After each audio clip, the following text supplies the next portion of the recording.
निकट भविष्य में पृथ्वी तेजी से मर रही है क्योंकि मानवता ने नुकसान पहुंचाया है और लोग भागने के लिए बेताब हैं। एक दिन मार्स के पास एक विशाल काला गोला कहीं से प्रकट होता है। 6 अंतरिक्ष यात्रियों को एकल्स नामक अंतरिक्ष यान पर जांच के लिए भेजा जाता है। 8 महीने तक चालक दल ने हाइबरनेशन में यात्रा की। कार्ला अपनी बेटी और मां के बारे में सपना देखती रहती है, जो 2 साल पहले एक कार दुर्घटना में दुखद रूप से मारे गए थे। जब क्षेत्र तक पहुंचने के लिए केवल 8 घंटे बचे हैं तो चालक दल जाग जाता है। वे अपनी मांसपेशियों को खिंचाने और अपने सिर को साफ करने के लिए थोड़ा समय लेते हैं। कार्ला देखती है कि रूबेन काफी परेशान है क्योंकि यह उसका पहला हाइबरनेट था और वह उसे आराम करने की सलाह देती है।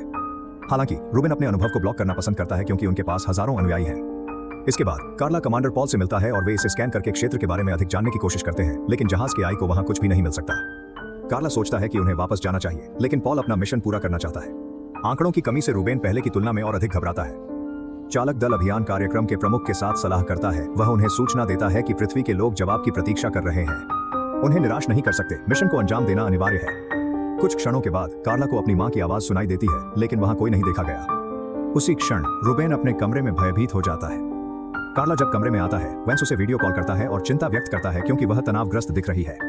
जो ही कार्ला आश्वस्त करती है कि वह ठीक है, कॉल अचानक कट जाता है और जहाज का आई अनाउंस करता है कि क्षेत्र एक विसंगति पैदा कर रहा है। कार्ला मुख्य डेक पर दौड़ता है। यहाँ रहस्यमय गोला जहाज पर एक चमकीली रोशनी डालता है जिससे सिस्टम में समस्याएं उत्पन्न हो रही हैं। बाकी चालक दल भी डेक पर आते हैं। टेज बताता है कि रोशनी दिखा रही है कि जहाज को कहां जाना चाहिए। जैसे जैसे जहाज करीब आता रहता है, आई क्षेत्र से आने वाली शोर को उठाता है। जब कार्ला इसका विश्लेषण करता है तो वे एक ऐसे संदेश को डिकोड करते हैं जो बार बार डीओस कहता है, जिसका अर्थ लैटिन में भगवान है। रूबेन घबराता है और चालक दल को कमरे से बाहर जाने से पहले वापस जाने के लिए कहता है। कार्ला सोचता है कि उन्हें यात्रा को रोकना चाहिए और तब तक इंतजार करना चाहिए जब तक कि आई शांति को ठीक नहीं करता है, ताकि वे इस मामले में वेंस को सूचित कर सकें कि यह एक शत्रुतापूर्ण एलियन है। लेकिन पॉल तय करता है कि वे जारी रखेंगे। उसके बाद चालक दल रूबेन की जांच करता है और उसे क्वार्टर में रोते हुए पाता है। वह अभी भी घबरा रहा है और कहता है कि प्रकाश भगवान द्वारा भेजे गए न्याय का दिन है, जिसे वह जानता है क्योंकि आवाजों ने उसे ऐसा बताया। रूबेन ने छोड़ने से पहले मिशन को फिर से रद्द करने का अनुरोध किया। फिर चालक दल अपने सिद्धांतों पर चर्चा करता है और सभी सोचते हैं कि यह पता लगाना उनका कर्तव्य है कि क्षेत्र क्या है। यदि यह एक एलियन है जो उन्हें ट्रोल करता है तो वे इसे बस उड़ा सकते हैं। पॉल कैमरों पर इसका पालन कर रहा है और डेक पर कॉल करता है कि उसे फिर से चीजों को उड़ाने का उल्लेख न करें। जब जहाज क्षेत्र तक पहुंचने वाला है तो कार्ला और रूबेन दोनों फिर से आवाजें सुनने लगते हैं। अल्फ कार्ला को अपने कमरे में ले गया और उसने बताया कि कार दुर्घटना के बाद से उसे सिरदर्द हो रहा है, लेकिन उसने आवाजों का उल्लेख नहीं किया। उनकी बात टेस द्वारा बाधित हो जाती है, जिसने उन्हें सूचित किया कि रूबेन गायब है। अपने स्वास्थ्य को लेकर अल्फ की चिंता को नजरअंदाज करते हुए कार्ला खोज में शामिल हो गया। टीम विभाजित हो जाती है और टेज कंटेनरों के पीछे छिपे कार्गो बे की जांच करती है। रूबेन रोशनी से घिरा है क्योंकि वह अपने दिमाग में आवाजों को खुश करने के लिए अनुष्ठान करता है। उसकी त्वचा धार्मिक प्रतीकों से नक्काशी की जा रही है। जब टेज उसे पाता है तो वह डरकर चिल्लाता है, इसलिए कार्ला और अल्फ भी उसे खोजने दौड़ते हैं। जब तक कार्ला वहां पहुंचता है तब तक बहुत देर हो चुकी होती है। टेज अपने आंतों के साथ फर्श पर मरा पड़ा है। रूबेन ने कार्ला को जासूसी करते हुए नोटिस किया, फिर उसे बंधक बनाकर मारने की धमकी देता है। अल्फ आता है। रूबेन कहता है कि वे मोचन से परे हैं और अगर वे क्षेत्र पर उतरते हैं तो वे भगवान के वध का हिस्सा बन जाएंगे। वह कहता है कि पॉल कुछ छिपा रहा है, इसलिए उन्हें उससे जहाज लेना चाहिए। तभी पॉल रूबेन के पीछे से आता है और उसे मार देता है। वह फिर 2 बॉडी बैग लाने को कहता है और 2 चालक दल के सदस्यों की मौत पर कोई भावना नहीं दिखाता। रूबेन का चाकू पकड़ने के बाद कार्ला पॉल का पीछा लिफ्ट में करता है और उससे पूछता है कि क्या वह वास्तव में कुछ जानता है। पॉल इससे इनकार करता है और गुस्सा जाता है क्योंकि उसे लगता है कि वह मिशन छोड़ना चाहती है, लेकिन वह उसे याद दिलाता है कि आदेश आदेश है। जब वे उसके कमरे में पहुंचते हैं तो कार्ला स्नैप करता है और अपने साथी टीम के सदस्यों की मौतों के बारे में इतना ठंडा व्यवहार करने के लिए पॉल को बाहर बुलाता है, लेकिन पॉल बस चला जाता है। बॉडी बैग के बजाय एल्फ शवों को उनके संबंधित हाइबरनेशन कमरों में रखने का फैसला करता है। गोले तक पहुंचने से केवल 3 घंटे बाकी होने के साथ चालक दल मुख्य एकल्स फ्रेम को अलग करता है और गोले के माध्यम से अधिक आसानी से नेविगेट करने के लिए एक छोटे जहाज में रहता है। कार्ला ने गोल पर किसी प्रकार की संरचना को नोटिस किया, लेकिन यह समझ नहीं पाया कि यह क्या है। जब जहाज अंततः क्षेत्र पर उतरता है तो स्तंभ फिर से काम करना शुरू करते हैं और चालक दल को वेंस से कॉल आता है। वह उन्हें सूचित करता है कि 10,000 अज्ञात संरचनाएं जो कार्ला ने देखी हैं पृथ्वी पर दिखाई दिए हैं, लेकिन वे आक्रमण नहीं कर रहे हैं। वेंस को आश्वस्त है कि क्षेत्र इसके पीछे है और चालक दल को जल्द से जल्द रहस्य को हल करना चाहिए। पॉल ने अल्फ और कार्ला को जांच करने के लिए बाहर जाने का आदेश दिया, लेकिन सीन ने बताया कि उन्हें एक वैज्ञानिक और स्वयंसेवकों की भी आवश्यकता होगी। तीनों सूट करते हैं और जहाज छोड़ देते हैं, जबकि पॉल उन्हें कैमरों पर देखते हैं। गोला पूरी तरह से अंधेरा है, इसलिए वे दूरी से नहीं देख सकते हैं और कार्ला का स्कैनर कुछ भी नहीं उठा सकता है। जब वह जमीन को छूती है तो वह कहती है कि यह पृथ्वी पर जिहाद तत्व नहीं है। पॉल उन्हें संरचना की जांच करने के लिए भेजता है और करीब से देखकर वे महसूस करते हैं कि यह एक गेट है। अचानक गेट के अंदर एक उज्ज्वल रोशनी चमकने लगती है, इसलिए सभी संरचना के बाकी हिस्सों को बेहतर ढंग से देखने के लिए एक भड़क आगे बढ़ाते हैं। वे एक प्रतीक देखते हैं जिसे घटना क्षितिज कहा जाता है, जो एक सीमा का प्रतिनिधित्व करता है जिसमें घटनाएं एक पर्यवेक्षक को प्रभावित कर सकती हैं। कार्ला अस्तित्व के अंत में कॉल करता है और गेट को स्कैन करता है, पुष्टि करता है कि यह समान सामग्री से बना है। उस समय चालक दल एक अजीब शोर सुनता है जो वैक्यूम में संभव नहीं होना चाहिए। पॉल उन्हें बताता है कि जहाज के एई ने एक ट्रांसमिशन उठाया और उन्हें उनके संचार के माध्यम से भेजा है। यह ट्रांसमिशन स्वागत करता है। जब रोशनी चमकने लगती है तो दरवाजे के बीच में एक महिला दिखाई देती है। महिला अपने दिमाग के साथ संदेश भेज रही है और आई उन्हें चालक दल के लिए अनुवाद करता है। यह खुलासा करता है कि यह सभी अस्तित्व के निर्माता के लिए बोलने का दावा करता है। यह निर्माता एक चेतावनी के रूप में आया है और मानवता को एक विकल्प देकर मदद करने के लिए आया है। जो लोग दरवाजे में प्रवेश करते हैं उन्हें अनंत शांति मिलेगी और कार्ला उन्हें मार्ग दिखाने के लिए चुना गया था। गेट के अंदर वे सभी पीड़ा का अंत पाएंगे, लेकिन जो प्रवेश नहीं करते वे मर जाएंगे जब गोला पृथ्वी को नष्ट कर देगा। अचानक महिला कार्ला की मां में बदल जाती है और उसे बताती है कि कोई गेट के अंदर उसका इंतजार कर रहा है।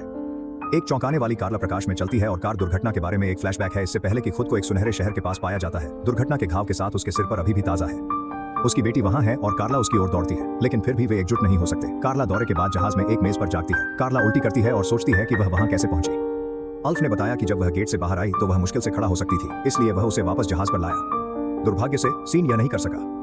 वेंस की एक कॉल से उनकी बातचीत में बाधा आती है, जो सभी विवरण जानना चाहता है। कार्ला ने उसे सुनहरे शहर के बारे में बताया और इसकी तुलना जेरूसलेम से की, जिससे अल्फ इसे स्वर्ग कहने लगा। वह अपने परिवार का जिक्र नहीं करती है, भले ही वेंस ने कई बार पूछा। वह कहती है कि उसने कुछ नहीं देखा, लेकिन उस पर विश्वास नहीं करती। कॉल खत्म होने के बाद पॉल कमरे से निकलता है और कार्ला से सीन की मौत के बारे में पूछता है। एल्फ कहता है कि उसका सूट टूटा है, पर कार्ला विश्वास नहीं करती क्योंकि उनके सूट उच्च गुणवत्ता के होते हैं। अल्फ कहता है कि सीन ने दस्ताने सही ढंग से नहीं सिक्योर किए और डिकम्प्रेस हो गया, लेकिन कार्ला इसे नहीं मानती क्योंकि सीन बहुत अनुभवी था। संदिग्ध एल्फ उसे याद दिलाता है कि गलतियां होती हैं और उसे आराम करने का सुझाव देता है। कार्ला फिर से क्षेत्र खोजना चाहती है, लेकिन अल्फ उसे बताता है कि जहाज जाने वाला है और उसका पीछा करता है। जब वे कैमरे से बाहर गलियारे में पहुंचते हैं तो अल्फ कार्ला से पूछता है कि उसने गेट के अंदर क्या देखा था। वह अपने परिवार के बारे में बताती है। वह यह भी बताती है कि उसे वेंस और पॉल पर भरोसा नहीं है क्योंकि वे उसे कुछ छुपाते लगते हैं।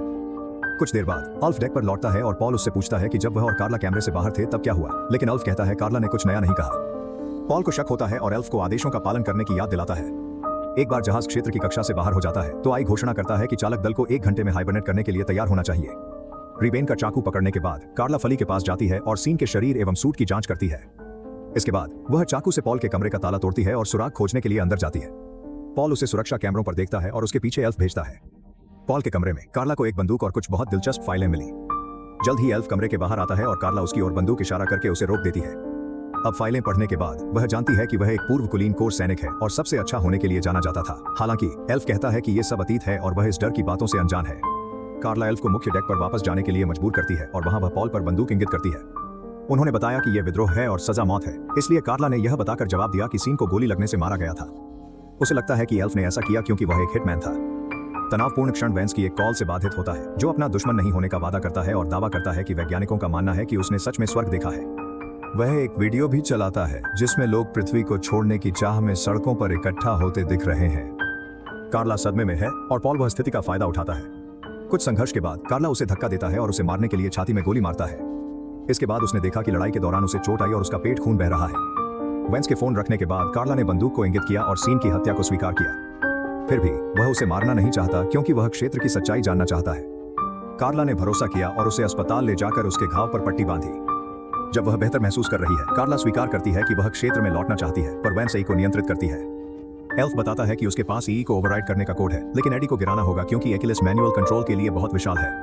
वे मुख्य प्रणोदन खो देंगे और पृथ्वी पर उनकी वापस यात्रा में 5 साल से अधिक समय लगेगा। कार्ला उम्मीद खो रहा है, फिर भी एल्फ के पास अपनी आस्तीन पर एक वैकल्पिक योजना है। फिर कार्ला डेक पर लौटती है, वेंस को फोन करती है और यह बताते हैं कि यदि आवश्यक हो तो वह गोल को नष्ट कर देगी क्योंकि उसे लगता है यह झूठ है। वेंस उन्हीं गोपनीय फाइलों को सक्रिय करता है जो ग्रह पर पाए गए तत्व दिखाते हैं, इस खुलासा के साथ कि वह उस क्षेत्र का निर्माण करने वाला था। कोई भगवान नहीं है। उन्होंने यह सब 6 अरब लोगों को बचाने और शेष 15 लोगों को मारने के लिए किया था, क्योंकि पृथ्वी अत्यधिक आबादी वाली है। गेट में कोई देवता नहीं है और क्षेत्र वास्तव में पृथ्वी को नष्ट नहीं कर सकता है। यह सब एक झूठ था जो लोगों को घबराता है और उन्हें पूरे ग्रह में दिखाई देने वाले द्वारों की ओर भागने का कारण बनता है। वे सोचते थे कि वे स्वर्ग में प्रवेश कर रहे हैं, लेकिन वास्तव में वे अपनी मौत की ओर जा रहे हैं। कार्ला को समझ में नहीं आया कि यह उसे अपने परिवार को कैसे सुन सकता है, इसलिए वेंस ने स्वीकार किया कि उसने दुर्घटना के बाद उसके सिर में एक चिप स्थापित की, जो उसकी गलती भी थी। इस यात्रा के लिए कार्ला को प्रशिक्षित करने की योजना का यह हिस्सा था। रोती हुई कार्ला वेंस को एक राक्षस बुलाती है और एक कहानी साझा करती है जिसमें उसकी मां बताती थी कि हर किसी को जीवित रहने का मौका मिलना चाहिए। उस समय ओल्फ उससे संपर्क करता है। यह घोषणा करता है कि उसके पास एक किल स्कोर पर हाथ है। वेंस को एहसास होता है कि जोड़ी क्षेत्र को नष्ट करने की योजना बना रही है और एआई को जहाज के ऑटो विनाश अनुक्रम शुरू करने का आदेश देता है। अलार्म फेलिंग शुरू कर देते हैं और आई घोषणा करता है कि 3 मिनट में एक्विलिस विस्फोट करेंगे। वेंस के कॉल को समाप्त करने के बाद कार्ला ने अल्फ से संपर्क करने से पहले होलोग्राम मशीन को गुस्से में गोली मार दी। अल्फ ने उसे मुख्य जहाज को विशाल कार्गो संरचना से अलग करने का कोड दिया।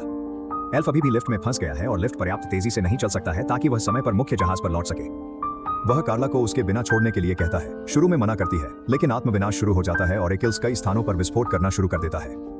कार्ला को जहाज अलग करने और विस्फोट से बचने का कोई विकल्प नहीं है। सोचती है कि उसका दोस्त मर चुका है। हालांकि अल्फ उससे संपर्क करता है और अंतिम सेकंड में जीवित रहने की घोषणा करता है। दोनों अपने अस्तित्व का जश्न मनाते हैं और अल्फ बताते हैं कि आधे एक्विलिस खो गए हैं, इसलिए कोर का विस्फोट मैन्युअल रूप से किया जाना होगा।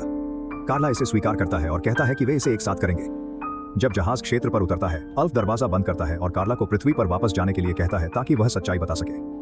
कार्ला जहाज में चला गया और अल्फ के साथ एक अंतिम विदाई साझा की। अल्फ तब तक इंतजार करता है जब तक कि जहाज कोर को विस्फोट करने और क्षेत्र को नष्ट करने के लिए पर्याप्त दूर नहीं हो जाता। अंततः कार्ला अब अकेले पृथ्वी पर यात्रा कर रही है। आई उसे सूचित करती है कि इस यात्रा में 7 साल लगेंगे।